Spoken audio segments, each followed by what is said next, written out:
আলাইকুম। ভালো আছেন? আপনার নাম কি? আপনার নাম কি? আপনার নাম? আপনি কোন ক্লাসে পড়েন? তুমি কোন ক্লাসে পড়ো?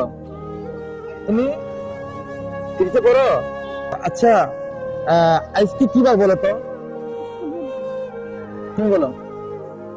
বুধবার। আচ্ছা, তোমরা কি 7 দিনের নাম বলতে পারবা? বলো তো 7 দিনের নাম কি? বার আছে না? শনিবার।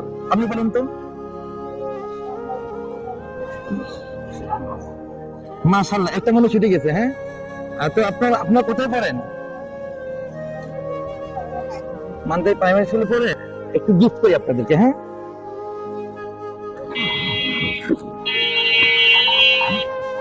ধরেন। আপনি নেন, ধরেন। ধরেন। ওকে।